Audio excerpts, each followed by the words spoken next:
투자업계 콘텐츠 허브를 꿈꿉니다. 신박한 금융시장 투데이 신금2 10월 20일 금요일에 인사드리도록 하겠습니다.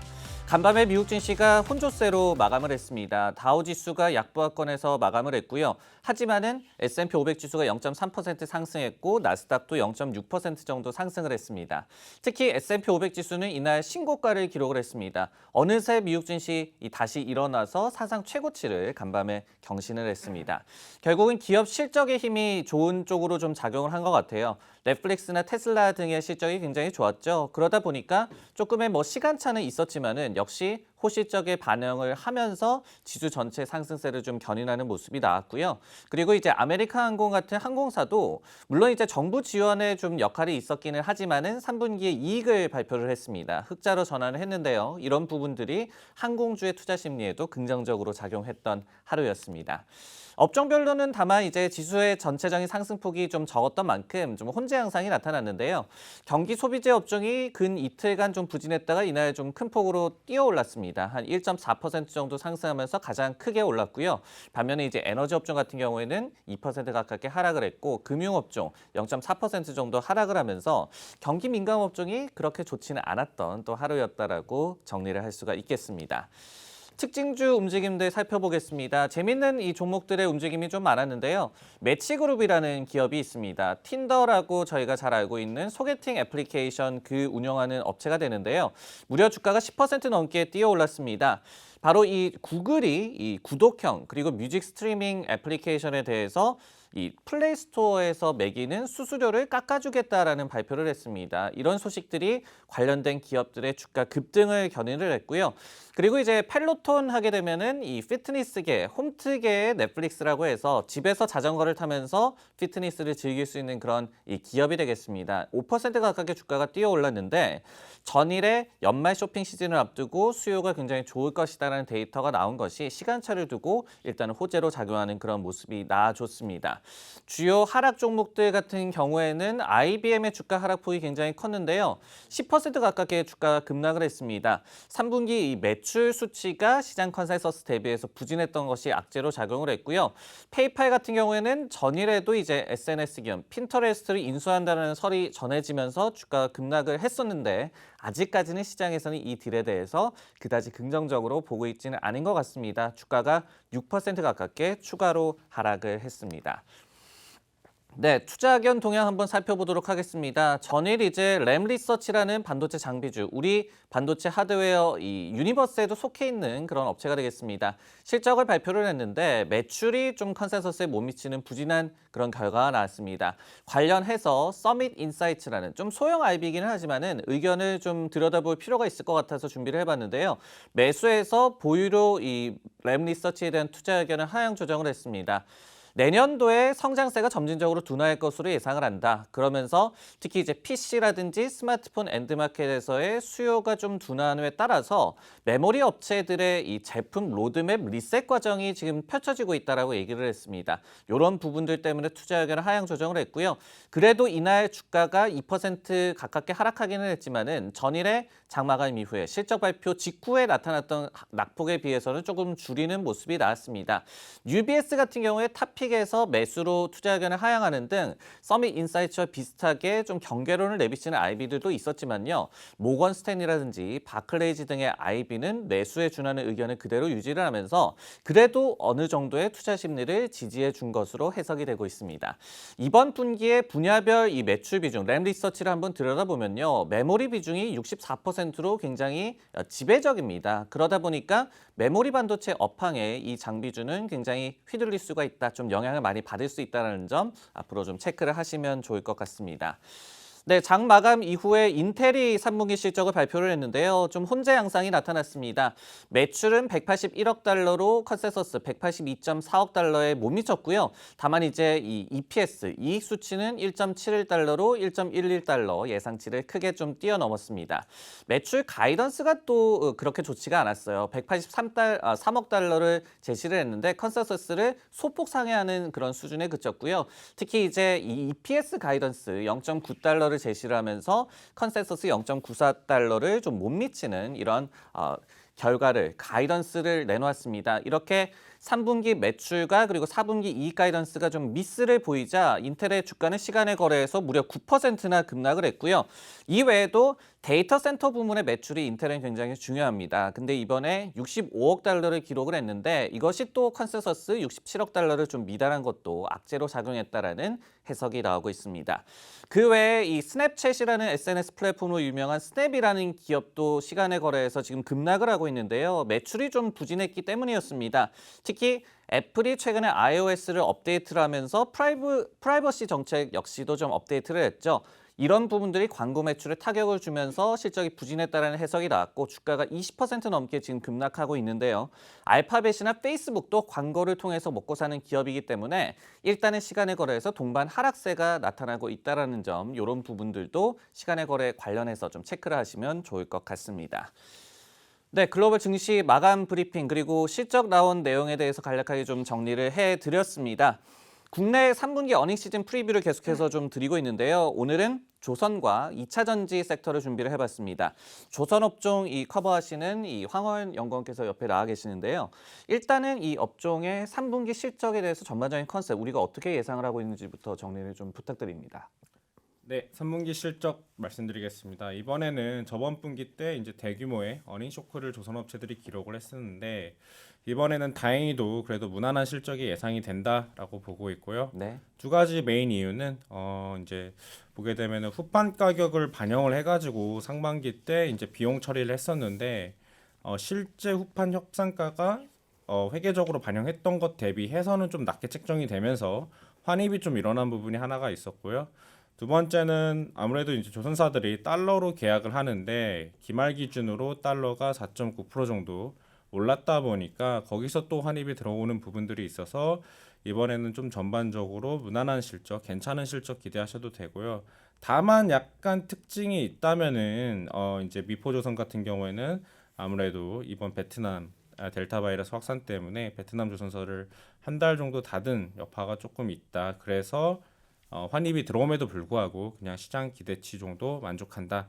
이렇게 봐주시면 될 것 같습니다. 네, 지금 그래프를 보면은 특히 현대중공업에 대해서 우리 회사가 이 시장에 비해서도 굉장히 좀 좋게 보는 것 같아요. 이렇게 현대중공업이 이 유독 좀 실적이 좋게 나오는 이유에 대해서는 어떻게 좀 바라볼 수가 있을까요? 네, 이게 이제 뭐 현대중공업그룹 같은 경우에는 이제 후판 이제 철강제를 살 때 한조, 사모, 현중, 미포 이렇게 세 개 회사가 워낙 대량 구매를 하다 보니까 회계적으로 반영했던 것보다 협상을 좀 잘하게 되었습니다. 네. 그래서 이 부분에서 좀 들어온 부분들이 많고 상대적으로 현대중공업 그룹이 타 업체들 대비해서 환해지를 조금 덜하다 보니 환 민감도가 높다 이렇게 봐주시면 될 것 같습니다. 네, 근데 이제 현대중공업 그룹의 이런 실적이 좋게 예상되는 것에도 불구하고 주가 흐름은, 주가 퍼포먼스는 그렇게 뭐 인상적이지는 못할 것 같아요. 그러면은 이 반대로 주가가 이렇게 좀 부진한 이유에 대해서는 어떻게 좀 분석을 하고 있습니까? 결국에는 가장 중요한 게 항상 수주죠. 조선주는 네네. 이제 미래의 실적이 이제 주가로 반영이 되다 보니까 지금 나오는 실적보다는 이제 수주가 항상 더 주가에 중요를 하고요. 근데 보게 되면은 3분기 때 수주가 잠깐 쉬었습니다. 네, 컨테이너선 상반기 때 정말 많이 나왔는데 3분기부터 기존 선주들이 계획 발주를 다 했다 보니까 조금씩 레벨 다운 되고 있고요. 이거를 이제 여기 보이다시피 LNG 운반선이라든지 아니면 석유 운반선, 탱커가 메꿔줘야 되는데 3분기 때는 없다 보니까 주가가 상대적으로 횡보하는 모습을 보였는데 10월부터 좀 시작이 되고 있다라고 좀 얘기 드리고 있습니다. 뭐 요즘 LNG 가격 워낙 좋다 보니까 잘 아시겠지만 높은 LNG 가격은 LNG 운반선 발주를 야기하고요. 근데 보시다시피 11월부터 카타르 그리고 내년으로 넘어가게 되면 3월 달에 모잠비크 그리고 내년 상반기 때 발틱 LNG 이렇게 대규모 건들이 계속 연달아 있다 보니까 LNG 운반선 회복이 매우 가시적이다. 4분기부터는 그렇게 봐주시면 될 것 같고요. 네. 이어서 이제 탱커 쪽 봐주시면 될 것 같은데요. 뭐 원유 소비가 계속 늘고 있습니다. 뭐 경기 회복도 있고 리오프닝 되고 있고 계절적으로 또 난방 융수도 늘고 있고 오펙이 증산을 하다 보니까 뭐 그렇게 많은 양은 아니지만 증산할 때마다 그게 수출과 수입이 늘고 있다 이렇게 봐주시면 될 것 같아서 물론 아직 전년 빠진 것 대비해서는 성장의 폭이 약간 조금 아쉽긴 하지만 시간이 지나면은 내년 2분기부터는 충분한 양의 발주가 나올 수 있다라고 좀 보고 있어서 조선은 그 4분기 때 LNG, 1분기까지는 LNG를 바탕으로 조금 괜찮은 소폭 상승하는 주가 흐름 보고 있고요. 본격적으로 상승하는 거는 이제 2분기 때, 내년 네. 2분기 때 이 탱커가 붙어주면 그게 될 것 같다라고 보고 있습니다. 네, 조선업종을 좀 살펴봤고 기계업종과 관련을 해서 좀 얘기를 하고 싶은 것이 어제도 이제 이 국내 이 언론 헤드라인을 장식을 했었잖아요. 누리호 발사가 결국 근데 이 절반의 성공으로 끝났다. 이렇게 좀 마무리가 된 것 같은데 이 LIG 넥스원이 대표적인 좀 관련주 중에 하나지 않겠습니까? 근데 이 기업에 대해서 실적이라든지 아니면은 앞으로 좀 수주가 어떻게 될지에 대해서는 우리가 어떻게 좀 보고 있습니까? 네. 뭐 일단은 사실 누리호 관련돼서 기업들이 인식하는 매출액은 굉장히 제한적입니다. 뭐 네. 하나 에어로 같은 경우에도 뭐 3, 400억 정도밖에 안 되고 넥슨도 이제 100억 미만의 이제 매출액이고요. 대부분이 이게 연구개발비, 항우연이 주는 연구개발비로 진행이 되다 보니까 매출 인식이 안 돼서 이게 발사가 성공을 하든 실패를 하든 실제 실적과 연결되는 거는 굉장히 제한적이다라고 봐주시면 거의 없습니다. 네. 봐주시면 되고요. 근데 만약에 이게 절반의 성공이다 보니까 모르겠어요. 이게 오늘 그래도 절반은 성공했다라고 하고 오를지 아니면은 그래도 절반은 실패다 하고 빠질지는 잘 모르겠지만 어찌되었던 간에 LIG 넥선 같은 경우에는 관련주이긴 하지만 자체적으로 잔고를 워낙 많이 확보해서 2024년까지는 가시적인 매출 성장이 담보가 되어 있는 회사이기 때문에 혹시 오늘 뭐 조정 나오면은 편하게 좀 매수할 수 있는 기회가 될 것 같다 이렇게 판단하고 있습니다. 네. 네, 저희가 조선업종에 대한 이 실적 프리뷰와 함께 좀 따끈따끈한 그런 이슈였죠. 누리호 발사 관련한 관련주의 또 움직임, 투자 전략까지도 전해드렸습니다. 신박한 금융시장 투데이 신금2 잠시 후에 다시 돌아오도록 하겠습니다.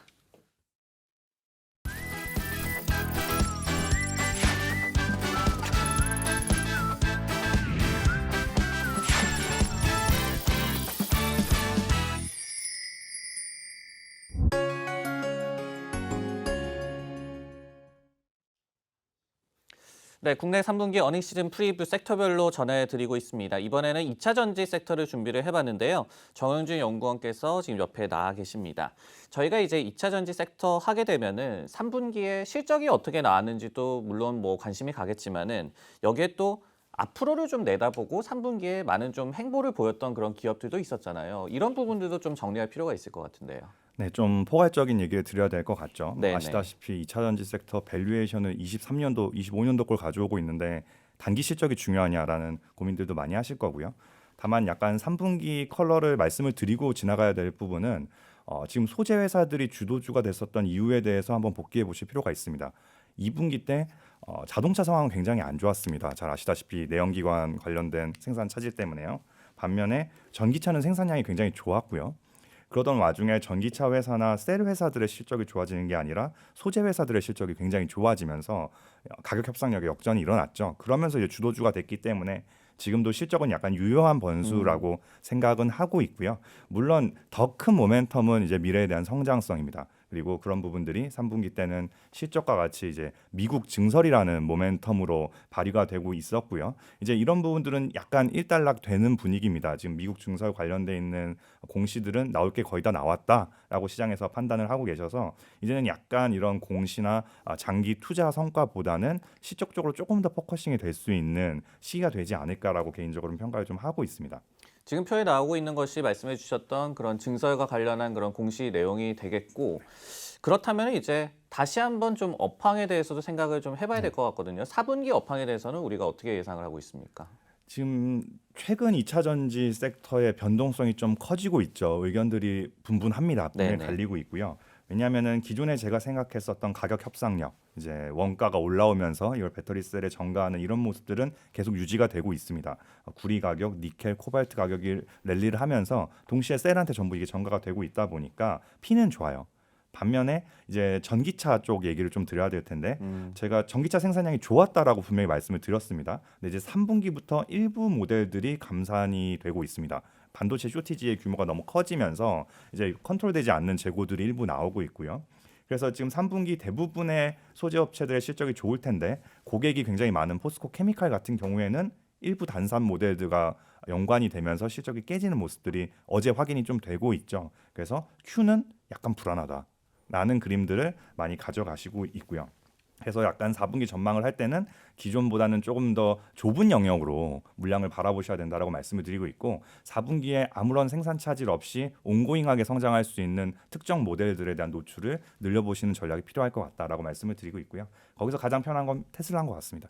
우선 테슬라 자체가 반도체 쇼티지에 거의 노출되지 않은 회사인 게 첫 번째고요. 두 번째로는 이제 이번 실적 발표에서도 공개했다시피 연말에 텍사스 또는 베를린에서의 시공장이 돌아갈 예정이고요. 이 규모가 굉장히 크기 때문에 여기에 대한 가동 확인이 되면 이쪽으로는 물량이 확실히 태핑이 될 거라고 생각을 하고 있고 이렇게 일부 모델들에 노출되어 있는 회사들이 더 좋지 않을까라고 개인적으로 생각을 하고 있습니다. 네, 이런 테슬라의 베를린 공장 증설, 가동 시작 이런 것들이 2차 전지 섹터에 추가적인 모멘텀으로 작용할 수 있다. 이렇게 좀 이해를 하면 좋을 것 같습니다.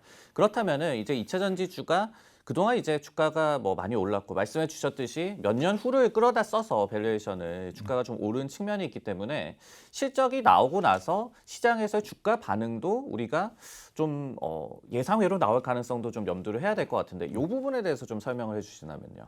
네, 지금 안 그래도 이제 너무 주도주를 오래 가져갔었기 때문에 네. 수급이라던가 밸류에이션에 대한 부담을 갖고 계신 게 분명히 맞고요. 사실 어제 그리고 엊그제 이틀간 진행됐었던 조정이 그런 말씀하셨던 부분들을 일부분 이미 선반영하고 있는 것 같습니다. 그러니까 실적이 잘 나오더라도 지금 실적이 뭐가 중요해라고 받아들일 개연성이 커 보이고요. 결국 지금은 약간 수급이 불안한 경계에 들어갔다고 저도 판단을 하고 있고 대표적인 게 어제부터 기사가 굉장히 많이 나오고 있기 때문에 많이 보셨을 겁니다. 테슬라가 배터리를 전량 교체한다. 네. 이제 한국 배터리 안 쓴다. 네, 이런 네. 유형의 기사들이 굉장히 많이 나오고 있고 하지만 실제로 테슬라 IR 자료를 보셨거나 실적 발표를 보신 분들은 그런 톤은 아니었다라는 것도 알고 계실 겁니다. 그만큼 이제 네거티브 뉴스가 굉장히 지금 강하게 반영이 되는 수급장이 돼버렸고요. 그래서 이 부분에 대해서 제 생각을 조금 더 설명을 드리자면 사실 테슬라가 LFP 배터리를 사용하겠다고 공개를 했던 건 7월 21일입니다.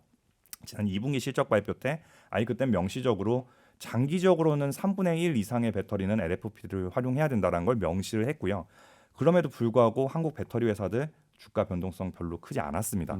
이미 시장에서는 LFP 배터리의 비중을 어느 정도 가정을 하고 있었다라는 의미죠. 지금 나오고 있는 그림에서 왼쪽 그림이 테슬라의 2분기 실적 발표 이후에 맞습니다. 우리나라의 배터리 관련주의 주가 반응이죠. 네, 그래서 7월 22일 이후 어떻게 반영됐는지를 표시해 놓은 거라고 봐주시면 될 것 같고요. 네. 오른쪽이 이제 최근 주가와 이제 테슬라 실적 발표 당시 시점이고요. 이번 실적 발표에서는 가장 최저가형 모델의 LFP를 쓰겠다라고만 명시를 했고요. 기존에 얘기했던 것보다 규모가 커지거나 변동되지는 않았습니다. 그러니까 이제 쇼크나 서프라이즈가 아니라는 의미로 말씀을 드린 거였고요. 그런데 주가는 모두가 다 이제 급락이 나왔고 특히나 한국에서 LFP 배터리 또는 중국 배터리 시장에 대한 수혜주라고 평가를 받고 있는 회사들도 같이 빠졌습니다. 그래서 이제 지금은 수급 요인이 훨씬 커 보인다. 펀더멘탈 요인에서 큰 변화는 나타나지 않았다.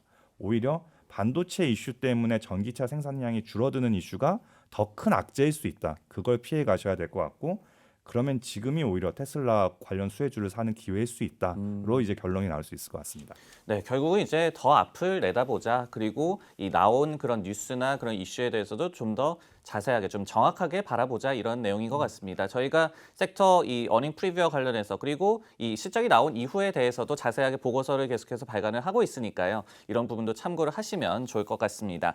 오늘 국내 3분기 어닝 시즌 섹터별 프리뷰, 조선기계 그리고 2차 전지까지 전해드렸습니다. 신박한 금융시장 투데이 유튜브로 송출하는 신금2는 여기까지고요. 다음 주에 다시 찾아뵙도록 하겠습니다. 고맙습니다.